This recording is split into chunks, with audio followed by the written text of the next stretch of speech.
வணக்கம். மாணவர்களுடைய வெற்றியா அல்ல நாட்டிற்கு கிடைத்த ஒரு மாபெரும் வெற்றியா? டெல்லியிலிருந்து வரக்கூடிய ஒவ்வொரு காட்சியும் நீங்க பாருங்கள். கொண்டாட்டம், சந்தோஷம், மகிழ்ச்சி. ஒவ்வொரு நபருடைய முகத்தில் இருக்கக்கூடிய அந்த சிரிப்பை நீங்க பார்த்து வருகிறீர்கள். அதை தாண்டி என் கையில் இருக்கக்கூடிய இந்த காகிதம் ஒரு மொட்டை கடிதாசி.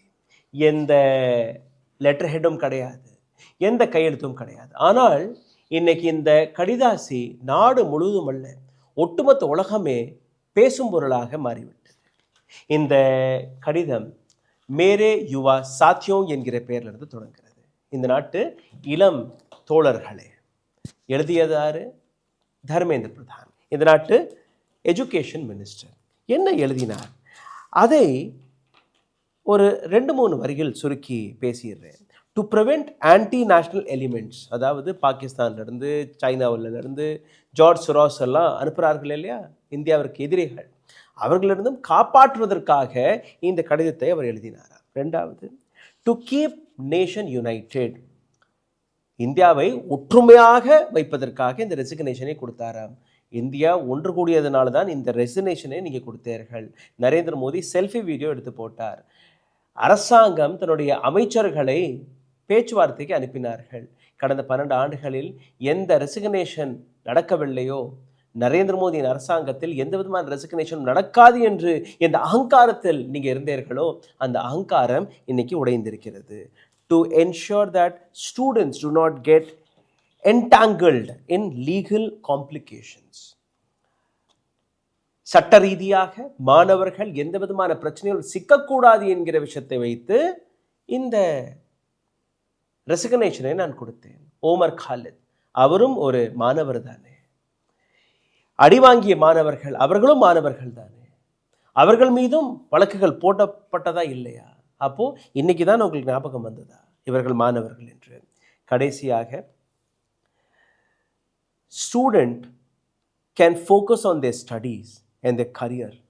சார் போதும் சார், 22 லட்சம் மாணவர்கள் அவர்கள் மீண்டும் ஒரு முறை தேர்தலை எழுத கட்டாயப்படுத்தியிருக்கிறீர்கள் நீங்கள். நிர்மலா சீதாராமன் அவர்கள் பேப்பர் லீக் நல்லது, பேப்பர் லீக்கான அந்த நன்மைகளை அடுக்கடுக்காக கூறி வந்தார். நேற்று எல்லா கோதி மீடியா சேனல்களுடைய அந்த முதல் வார்த்தை ஹலோ ஃப்ரெண்ட்ஸாக மாறிவிட்டது. அதாவது இந்த நாட்டு மாணவர்கள் அவர்கள் இந்த நாட்டு அரசாங்கத்தோட உண்மைகளை புரிந்து கொண்டார்கள். இதற்கு மேல் நரேந்திர மோடி அவர்களிடம் போய் ஓட்டு கேட்க முடியாது, இந்த அரசாங்கம் நிலைக்காது என்கிற அந்த பயம் உங்களுடைய கடிதத்தில் தெரிகிறது, உங்களுடைய முகத்தில் தெரிகிறது. இந்த கடிதம் வெல் பிளான் கடிதம் எல்லாம் கிடையாது.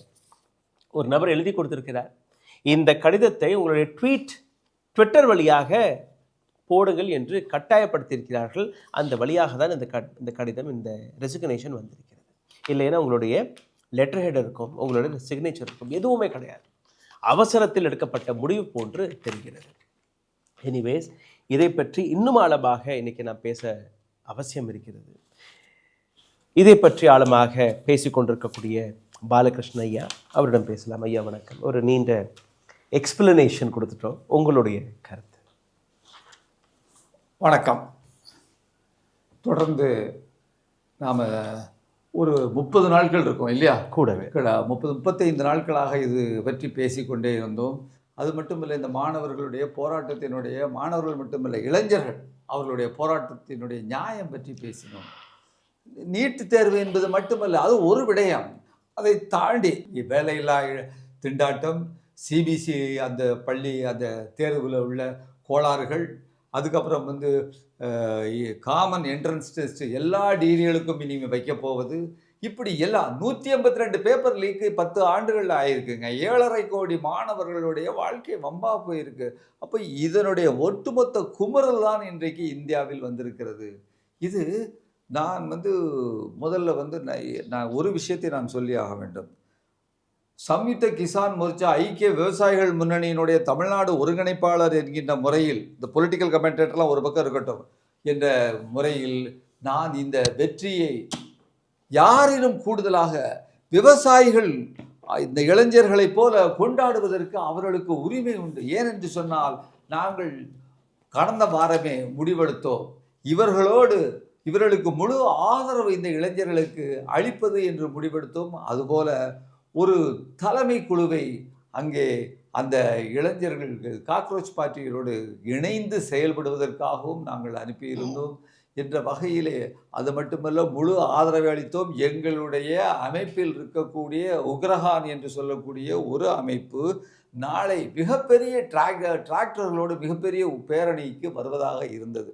அந்த நேரத்தில் இன்றைக்கு இது வெற்றி பெற்றிருக்கிறது என்று சொல்லும் பொழுது இது இளைஞர்களுடைய விவசாயிகளினுடைய ஒற்றுமைக்கு கிடைத்த வெற்றி என்பது நான் விவசாயிகளினுடைய வெற்றியை தாண்டி கூட அது உலகம் தழுவிய வெற்றியாக இருந்தது. அதை தாண்டி இந்த வெற்றி இன்றைக்கு உலகம் முழுக்க இளைஞர்களை ஈர்த்திருக்கிறது என்று சொல்லும் பொழுது விவசாயிகளுடைய குழந்தைகள், தொழிலாளிகளுடைய குழந்தைகள், ஏழைகளினுடைய குழந்தைகள், மிகப்பெரிய கல்வியாளர்கள் குழந்தைகள், பணக்காரர்களுடைய குழந்தைகள், எல்லோருடைய குழந்தைகளும் இன்றைக்கு பாதிக்கப்பட்டிருக்கிறார்கள் என்று சொல்லும் பொழுது இது சாதாரண விஷயம் இல்லை. எனக்கு இது நாள் வரைக்கும் ராகுல் இந்த மதவாதிகள் கையிலே இந்த சங்கிகள் கையிலே இந்த நாடு மாட்டிக்கொண்டதே இனி எப்படி போப்போது என்று ஒரு பயம் ஒரு இருந்தது. ஆனால் இன்றைக்கு இந்த போராட்டத்தையும் இந்த வெற்றியையும் கண்டதற்கு பின்னால் நம் பிள்ளைகள், பேரப்பிள்ளைகள் அவர்கள் கையில் இனி நாடு பத்திரமாக இருக்கும் என்ற ஒரு நம்பிக்கை பிறந்திருக்கிறது. அது முக்கியமான செய்தியாக நான் பார்க்கிறேன். இன்னொரு செய்தி, மதத்தை தாண்டி சாதியை தாண்டி எல்லாரும் இன்றைக்கு அவர்கள் என்ன செஞ்சாங்க, இதுதான் மதம், ஜாதி, இந்து அப்படின்னு சொல்றாங்க, அதெல்லாம் உடைச்சி வந்திருக்கக்கூடிய அந்த ஒரு செய்தியையும் நாம் பார்க்கும் பொழுது இன்றைக்கு இந்த ஆர்எஸ்எஸ் கம்பெனி, இன்றைக்கு இந்த மதவாத கம்பெனி என்னென்ன விஷயங்களை இத்தனை ஆண்டுகள் அந்த இன்டாக்ட்ரைன் அந்த மூளைச்சலவை செய்திருந்தார்களோ அவை எல்லாவற்றையும் ஒரே ஒரு ஸ்ட்ரோக்கில் வந்து இது அடித்து துவைத்து விட்டது என்கின்றது இப்போது மிக மிக மகிழ்ச்சியாக இருக்கிறது என்ற ஒரு முதல்கட்ட பார்வையை வைக்கிறேன். ஆமாம், ராகுல் காந்தி, அரவிந்த் கெஜ்ரிவால், அகிலேஷ் யாதவ், மஹுவா மொய்த்ரா, மனிஷ் சிசோடியா, சஞ்சய் சிங், இது போன்ற பல்வேறு நபர்கள் தன்னுடைய கருத்துக்களை தெரிவித்தார்கள். தொடர்ந்து இதை பற்றி களத்தில் இறங்கி போராடிய பிரகாஷ் ராஜனுடைய சேனல்லையே நீங்கள் பல வீடியோக்களை பார்த்திருப்பீர்கள் இதே போராட்டத்தை பற்றி. இந்த ரெசிக்னேஷன் வந்த உடனே ஃபோன் அடிக்கிறேன், அங்கேருந்து வாழ்த்துக்கள் ராகுல் அப்படின்னு சொல்கிறாரு. நானும் வாழ்த்துக்களை தெரிவிக்கிறேன். சரி வாங்க ஒரு 2 minutes இதை பற்றி பேசிடலாம். அவர் கூறிய இந்த வார்த்தை, ராகுல் வேண்டாம், இது மாணவர்களுடைய போராட்டம், அவர்களுக்கே இந்த புகழ் போய் சேரட்டும், அவர்களுடைய முயற்சி, நான் என்ன அங்கே போய் நின்றுட்டு வந்தேன், இப்போ நான் பேசினேன்னா எல்லாரும் என்னுடைய வீடியோ பார்ப்பீங்க, தேவையா? வேண்டாம், இது மாணவர்களுக்கான போராட்டம், முற்றிலும் மாணவர்கள் தான் இதை கொண்டாட வேண்டும், அவர்களுக்கு தான் எல்லா வாழ்த்துக்களுமே போய் சேர வேண்டும் என்கிற விஷயத்தில் நான் உறுதியாக இருக்கிறேன். இதை பற்றி இப்போதைக்கு பிரகாஷ் ராஜ் பேசக்கூடாது. எவ்வளோ ஆழமான கருத்துன்னு நீங்கள் பாருங்கள், எவ்வளோ ஆழமான ஒரு தாட் ப்ராசஸ்ன்னு நீங்கள் பாருங்கள். இப்படியும் இந்த நாட்டில் நடிகர்கள் இருக்கிறார்கள். இதை ஒட்டி ஒரு செய்தி சொல்லி ஆக வேண்டும். இந்த போராட்டம் மிகப்பெரிய ஹீரோக்களை எல்லாம் ஜீரோ ஆக்கி இருக்கிறது. எஸ், முக்கியமான விஷயம். ஒன்றுமில்லாமல் சினிமாவில் வில்லன் பிம்பர்களாக இருந்த அல்லது அவர்களெல்லாம் இன்று ஹீரோவாகி இருக்கிறார்கள். போராட்டத்தில் போய் களத்தில் போய் படுத்திருந்தாருங்க பிரகாஷ் ராஜ். நம்ம அவரை பற்றி சொல்லி ஆகணும், அவர் பேச வேண்டாம். ஆனால் இன்று அவரை போன்றவர்கள் இன்றைக்கு வந்திருக்கிறார்கள். அதையும் கூடுதலாக இனம் தெரியாத சாதாரண இன்றைக்கு எத்தனையோ நம்முடைய பிள்ளைகள் இன்றைக்கு வந்திருக்கிறது. ஒரு பெண் அந்த பூனேயில் வந்து சிஞ்சன்வாடாவில் உள்ள ஒரு பெண், ஒரு இளம் பெண் மாடல், ஒரு காவல்துறை வேனை வந்து நிறுத்தக்கூடிய மும்பையில் அதை நிறுத்தக்கூடிய அந்த படம் இன்றைக்கு பெண்களுடைய வீரத்திற்கு இன்றைக்கு உலகம் முழுவதும் ஒரு மிகப்பெரிய ஒரு ஐகானாக அந்த பெண் மாறி இருக்கிறது என்பதை பார்ப்போம். அதே போல 23 நாள் 24 நாள் உண்ணாவிரதத்தில் அந்த 3 பேர் இருந்தார்கள்.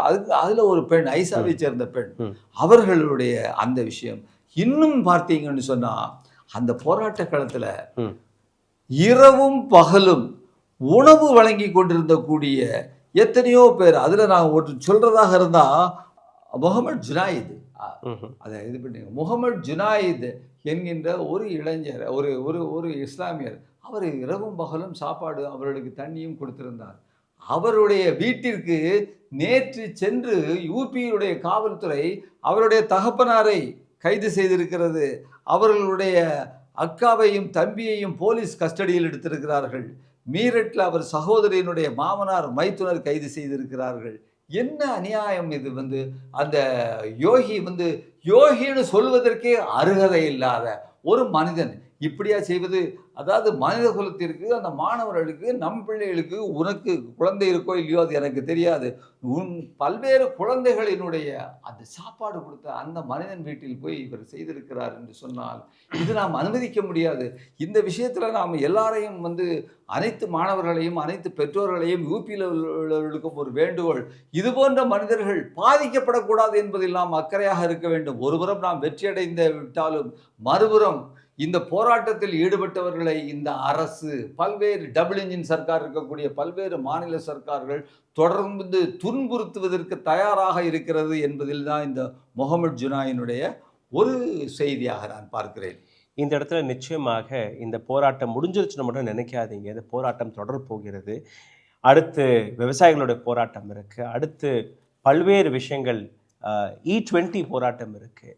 வெறும் கல்விக்கான போராட்டம் மட்டும் கிடையாது. இந்த நாட்டு மாணவர்களுடைய வேலைவாய்ப்பிற்கான போராட்டங்கள் இருக்குது. இந்த போராட்டங்கள் இதற்கு மேல் தொடங்கி கொண்டே இருக்கும் என்கிற விஷயத்தை ஜஸ்வந்த் சின்ஹா அவர்கள் எடுத்து வைத்திருக்கிறார். இதை தாண்டி அமித்ஷா, அவரை பற்றி பல்வேறு நபர்கள் பேச மறந்து விட்டார்களோ என்னமோ, ஆனால் 20ஆம் தேதி நடந்த அந்த கலவரத்திற்கு பின்னாடி, அங்கே தாக்குதலுக்கு பின்னாடி மிக முக்கியமான நபர் ஹோம் மினிஸ்டர் அமித்ஷா மட்டும்தான். காரணம், டெல்லி போலீஸாக இருக்கட்டும், சிஆர்பிஎஃப் ஆக இருக்கட்டும், ஆர்எஃப் ஆக இருக்கட்டும், இந்த அனைத்து ஃபோர்ஸஸ்களுமே அமித்ஷா கண்ட்ரோலில் தான் இருக்கிறது. வெஸ்ட் பெங்காலிலிருந்து 35 கம்பெனிஸ்களை டெல்லிக்கு வர வைத்தது. ஜம்மு அண்ட் காஷ்மீரில் டெப்யூ செய்யப்பட்ட அந்த புல்லட் ப்ரூஃப் வாகனங்களை டெல்லிக்கு கொண்டு வந்தது இவர்தான். ஆனால் இவரிடம் கேட்க வேண்டிய மிக முக்கியமான பல கேள்விகள் இருக்குது. முதல் கேள்வி, எதற்காக நீங்கள் வாட்டர் கேனனை பயன்படுத்தவில்லை? As per standard crowd control protocol, இந்தியாவில் இருக்கக்கூடிய இந்த புரோட்டோகாலை நீங்கள் பார்த்தீர்கள்னா எல்லாத்துக்கும் குறைவான பலத்தை தான் நீங்கள் முதலில் பயன்படுத்தணும். அதற்கு முன்னாடி ஒரு அனௌன்ஸ்மெண்ட், ஒரு எச்சரிக்கை நீங்கள் கொடுக்கணும். மாணவர்களுக்கு அந்த எச்சரிக்கை, அந்த அனௌன்ஸ்மெண்ட்டே கிடைக்கவில்லை. சில மாணவர்கள் நாங்கள் போராட தான் வந்தோம், நாங்கள் அமைதியாக தான் போராட வந்தோம், இங்கே தடியடி நடத்த போகுது, இங்கே கண்ணீர் வெடிகுண்டை போட போகிறார்கள், எச்சரிக்கை, எங்களை போக சொல்கிறாங்க, நாங்கள் போக விருப்பப்படுறோம் என்கிற அந்த நிலையில் இருக்கக்கூடிய மாணவர்களுக்கும் நீங்கள் வழி கொடுக்கவில்லை. So why you tent used water Canon at first?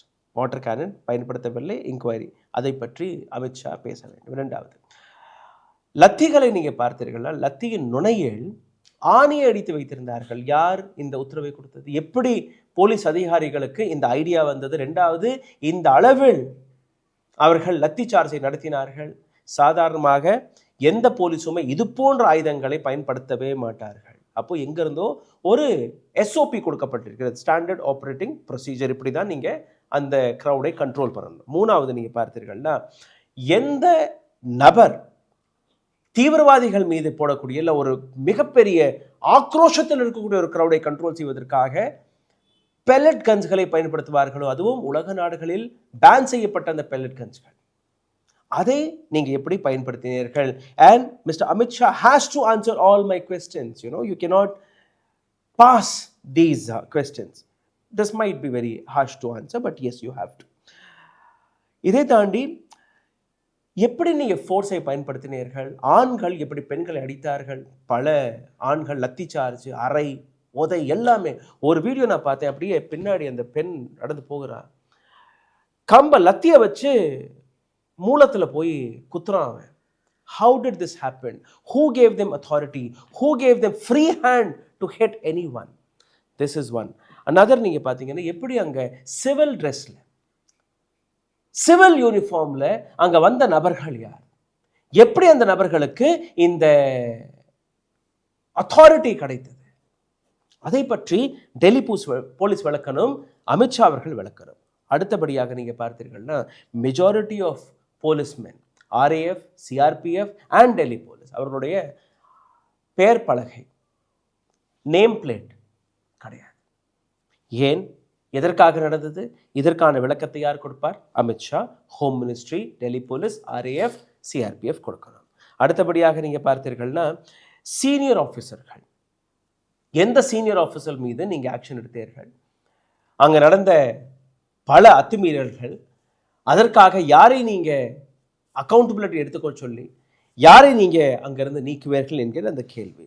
இதை தாண்டி நீங்க பார்த்தீர்கள்னா எத்தனை டியர் கேஸ் ஷெல்ஸ் அங்க அடிக்கப்பட்டது, எந்த இடத்துல எந்த லொகேஷன்ல அடிக்கப்பட்டது, எந்தெந்த லொகேஷன்ல டியர் கேஸை பயன்படுத்துவதற்கான உத்தரவு home ministry, RAF, CRPF, Delhi போலீஸுக்கு கொடுத்தார்கள். அந்த காகிதம் எங்கே? இது எல்லாமே கடினமான கேள்விகள். இதற்கான பதில் வர வேண்டும். எலக்ட்ரிக் கரண்ட், எலக்ட்ரிக் ஷாக், மழை பெய்து கொண்டிருக்கிறது, பெண்கள் மீது தன்னை காப்பாற்றி அங்கிருந்து வெளியே போகக்கூடிய பெண்கள் மீது கரண்ட் அடிச்சிருக்கிறார்கள், எலக்ட்ரிக் ஷாக் கொடுத்திருக்கிறார்கள். இதுவும் ஒரு கொடூரமான செயல். இவர்களுக்கு எப்படி அந்த எலக்ட்ரிக் ஷாக் எக்யூப்மெண்ட் வந்தது? இவர்களுக்கு எப்படி அந்த ஆர்டர் கிடைத்தது? யாருடைய உத்தரவுப்படி இதெல்லாம் நடந்தது? இன்னொரு விஷயம் நீங்க பார்த்தீர்கள்னா, எத்தனை பேரை நீங்க டீடைன் செய்தீர்கள், அவர்கள் மீது எந்த விதமான வழக்குகள் போடப்பட்டது, எதுவுமே தெரியாது. அதற்கான எந்த விதமான இன்ஃபர்மேஷனும் கொடுக்கப்படவில்லை. ஆனால் டிடென்ஷன் நடந்திருக்கிறது. மருத்துவமனைகள் எத்தனை பேர் அனுமதிக்கப்பட்டிருக்கிறார்கள், எத்தனை பேருக்கு காயங்கள், எந்த அளவில் காயங்கள் இருக்கிறது, அந்த டீட்டெயில்ஸ் கிடையாது. இந்த டீட்டெயில்ஸ் எங்கே? டிபார்ட்மெண்டல் மேஜிஸ்ட்ரேட்டில் என்கொயரி நடந்திருக்க வேண்டும். இந்த நேரம் வரை எந்த விதமான என்கொயரியும் நீங்க கொடுக்கவில்லையே. வெறும் தர்மேந்திர பிரதானுடைய resignation is not easy. This government has to answer all these questions. கடைசியாக எந்த ஸ்டேட்மெண்ட்டையும் இதுவரை அமித்ஷா அவர்கள் கொடுக்காததற்கான காரணம் என்ன? எதற்காக அமித்ஷா அவர்கள் அமைதியாக இருக்கிறார்? நீங்க தானே உத்தரவு போட்டீர்கள், உங்களுடைய கையில் தானே இந்த உள்துறை பாதுகாப்பு, செக்யூரிட்டி, நேஷனல் செக்யூரிட்டி எல்லாம் இருக்கு. அப்போ டெல்லியில் நடந்த இந்த அத்துமீறல், இதற்கு பின்னாடி இருக்கக்கூடிய உங்களுடைய இன்டெலிஜென்ஸ் ஃபெயிலியருக்கான பொறுப்பு யார் எடுத்துக்கொள்வார்? மணிப்பூர்ல அமைதி, பठानकोटல அமைதி, பெஹல்காம்ல அமைதி, புல்வாமாவில் அமைதி, உரியில அமைதி. எப்படி இந்த நாட்டுக்குள்ள தீவிரவாதிகள் வருகிறார்கள்? அமைதி. உங்களுடைய தேர்தல் பிரச்சாரத்தில் பங்களாதேஷ்ல இருந்து வந்தேரிகள் வந்து கொண்டிருக்கிறார்கள், அவர்கள் தான் ஓட்டு போடுறாங்க நீங்க சொல்றீங்க. எப்படி வந்தார்கள்? அதற்காக அமைதி. குரோனாலஜியை புரிஞ்சு கொள்ளுங்கள். எந்த குரோனாலஜியை புரிஞ்சு கொள்வது? இது உங்களுடைய chronology. You have to answer all these questions.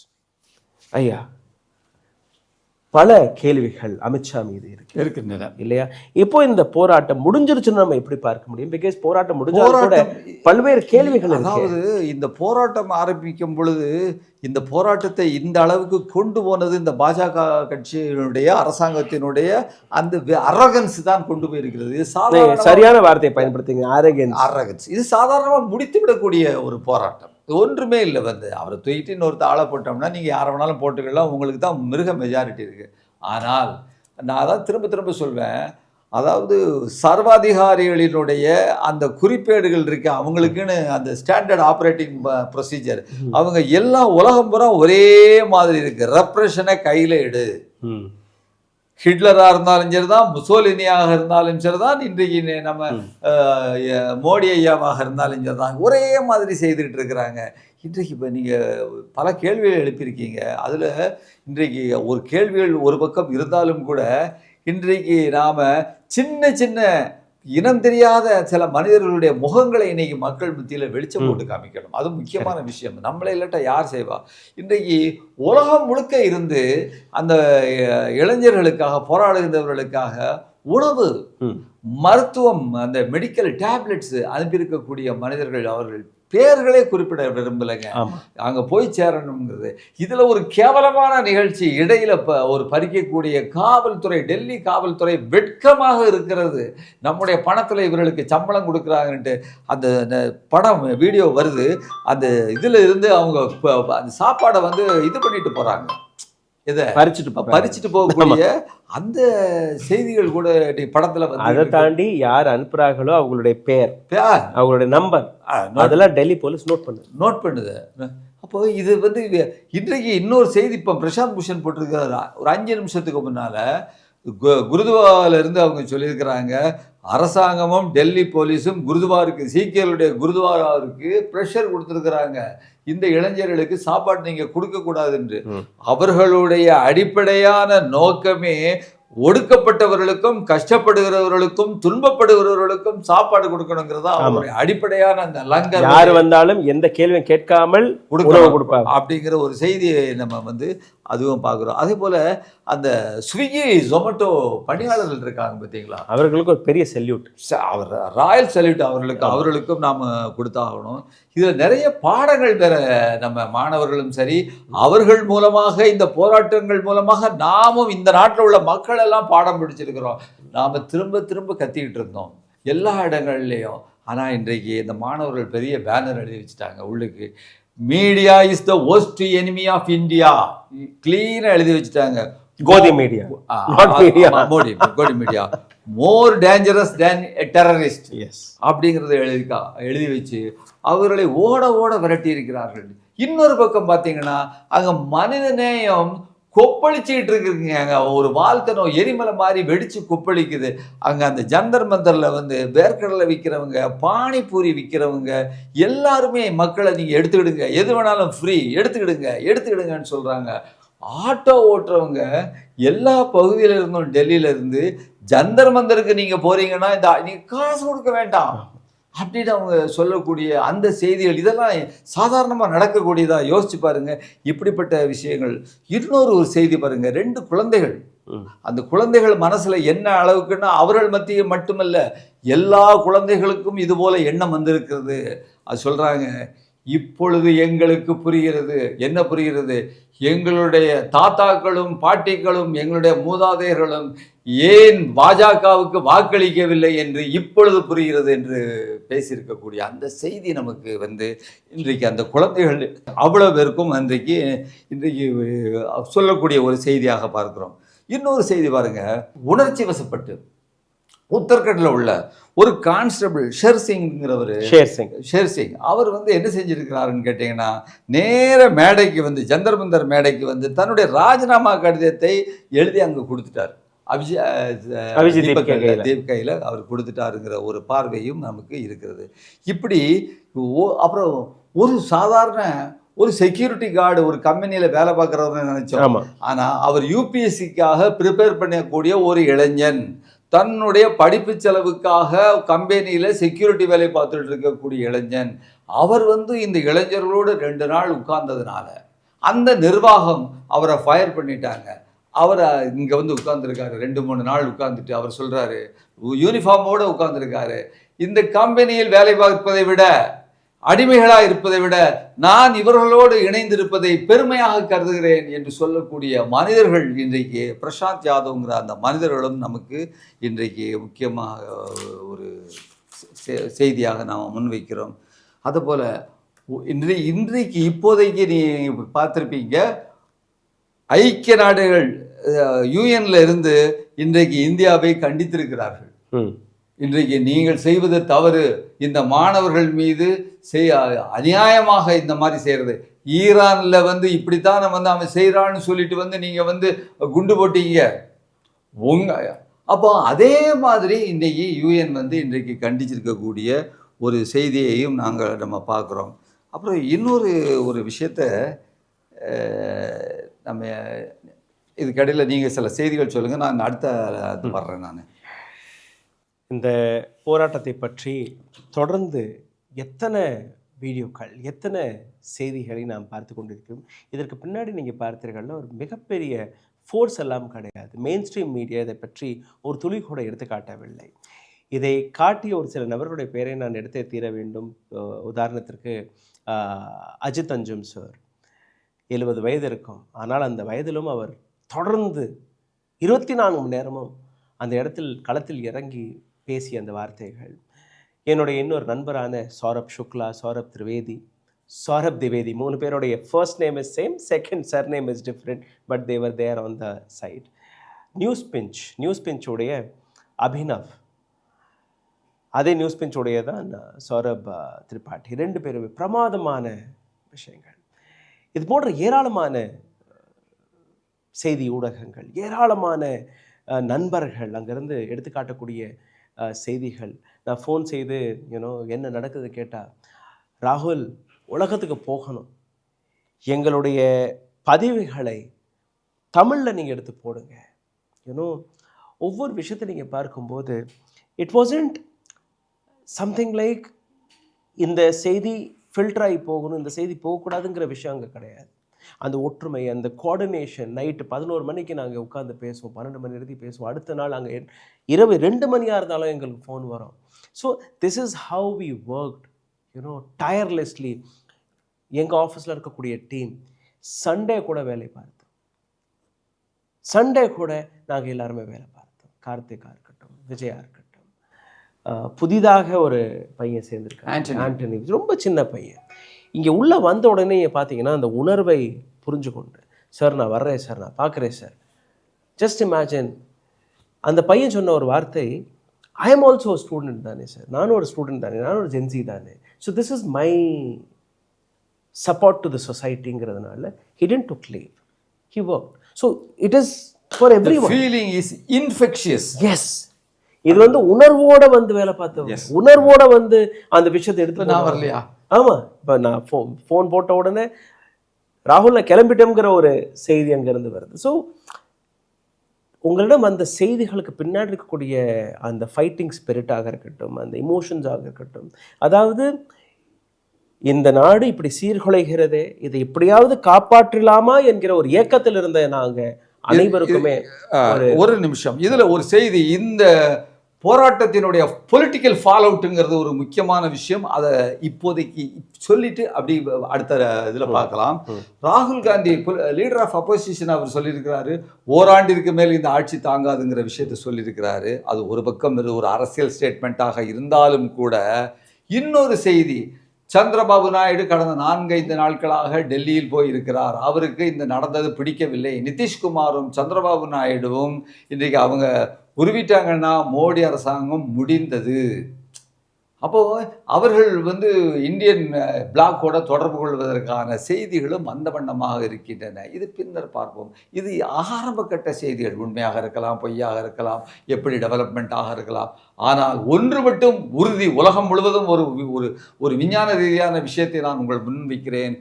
மக்களிடம் ஏற்படுகின்ற கொந்தளிப்பும் பேரெழுச்சியும் மேலே உள்ள ஸ்ட்ரக்சர், சூப்பர் ஸ்ட்ரக்சராக இருக்கக்கூடிய அரசியலில் நிச்சயமாக எதிரொலிக்கும், அரசியலில் மாற்றங்களை ஏற்படுத்தும் என்பதுதான் உண்மை. அதோடு and I think Prime Minister Modi, BJP had took a wise decision.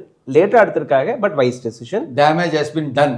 ஆமாம், டேமேஜ் ஆயிடுச்சு. பட் நேபாள் போன்ற சிச்சுவேஷன், ஸ்ரீலங்கா போன்ற சிச்சுவேஷன், பங்களாதேஷ் போன்ற சிச்சுவேஷன் வருவதற்கு முன்னாடியே அவர்கள் எடுத்த இந்த முடிவு ஒரு நல்ல முடிவு, வரவேற்கக்கூடிய முடிவு. ஃபாஸ்ட் ட்ராக் கோர்ட்டை போட போகிறாங்க, ஸ்ட்ரிக்டான ஆக்ஷன்ஸ் எடுக்க, எல்லாமே ஓகே பேசியிருக்காங்க. நாளைக்கு திங்கட்கிழமை என்று இது பார்லிமெண்ட்டில் வரப்போகுது, மசோதா வரப்போகுது. பார்லிமெண்ட்டில் எந்த விதமான மசோதாவை கொண்டு வர போறாரு, இன்னும் போராட்டம் முடியவில்லை. ஆமா, இன்னும் அவங்க அந்த டிமாண்ட் இருக்கு, 1 கோடி ரூபாய் எல்லாத்துக்கும் கொடுக்கணுங்கிறது ஒண்ணு. இன்னும் அந்த போராட்டத்தில் அது எல்லாமே அக்செப்ட் செஞ்சிருக்காங்கன்னு சொல்றாங்க, எல்லாமே அக்செப்டட். மண்டே இந்த விஷயத்தை பற்றி ரொம்ப ஆழமான யோகேந்திர யாதவ் சொன்னதை நான் ஒரு விஷயம் சொல்லணும். விவசாயிகள் போராட்டத்தின் போது எங்களுக்கு கையெழுத்திட்டு கொடுத்த டிமாண்ட் எதையுமே இந்த ஒன்றிய அரசு நிறைவேற்றவில்லை. எனவே இதை கணக்கில் கொண்டு நாம் இதை பார்க்க வேண்டும் என்ற இந்த விஷயத்தோடு நாம் முடிக்கலாம். தேங்க்யூ ஸோ மச் ஐயா, தேங்க்யூ ஸோ மச். உங்களுடைய ஆதரவுக்கும் உங்களுடைய அன்புக்கும் நன்றி. ஐயாவுடைய ஒரு சேனல் இருக்கு, டெமோக்ராட்டிக் தமிழன் என்கிற பேரில், தொடர்ந்து அதில் பேசிகிட்டு இருக்காரு. அதில் போய் நீங்கள் சப்ஸ்கிரைப் பண்ணுங்கள், அவருக்கு ஒரு ஆதரவு கொடுங்க. இந்த வயதிலும் இந்த நாட்டு சமுதாயத்திற்காக, இந்த நாட்டு மக்களுக்காக குரல் கொடுக்கக்கூடிய ஒரு சில நபர்களில் பாலகிருஷ்ணன் ஐயா இருக்கிறார். பல போராட்டங்களில் நேரடியாக நான் பார்த்துருக்கிறேன். அவருடைய கருத்துக்கள் எங்களுடைய வழியாக உங்களோட வந்து சேர்வது எங்களுக்கு பெருமையாக இருக்கிறது. இதை தாண்டி அதே ரிக்வெஸ்ட் தான், இந்த வீடியோவை பகிருங்கள், கருத்துக்களை, கேள்விகளை கீழே கமெண்ட் பாக்ஸ் எழுதுங்கள். இந்த வீடியோவை பகிர நினைக்கக்கூடிய நபர்கள் லைக், ஷேர், சப்ஸ்கிரைப் பட்டனை தட்டுங்கள். ஒரு சில நொடிகள் தான் பிடிக்கும். அதையும் தாண்டி பொருளாதார ரீதியாக எங்களை தொடர்ந்து முடக்கக்கூடிய வேலை தான் பார்த்து வருகிறார்கள். காரணம், நாங்கள் இது போன்ற தொகுப்புகளை உங்களிடம் கொண்டு வந்து சேர்த்து கொண்டிருக்கிறோம். அதிலிருந்து மீட்டெடுப்பதற்காக அருகில் இருக்கக்கூடிய QR கோடை பயன்படுத்தி உங்களால் முடிந்த உதவியை நீங்கள் தெரிவிக்கலாம். நன்றி, வணக்கம். நன்றி. ஊடகம் கார்ப்பரேட் அரசியல்வாதிகளின் கைப்பாவையாக அடிமைகளாக இருந்தது போதும். இனி சாட்டை எடுத்து சுழற்றும் நேரம் வந்துவிட்டது. ஊடகம் பொதுமக்களாகிய உங்களுக்காக உங்களாலேயே இயக்கப்பட வேண்டும். ஊடக சுதந்திரத்திற்காக உங்களின் பங்களிப்பை இன்றே அளித்திடுங்கள். ஓ, அப்ப அந்த மிஸ்டர் அண்ட் மிஸ்ஸஸ் பெர்ஃபெக்ட் உண்மையிலேயே வர்த்து. நரம்பு தளர்ச்சியிலிருந்து விடுபட்டு உடம்பு ஒரு புது வீரிய பெற மா நேச்சுரல்ஸோட மிஸ்டர் பர்ஃபெக்ட யூஸ் பண்ணுங்க.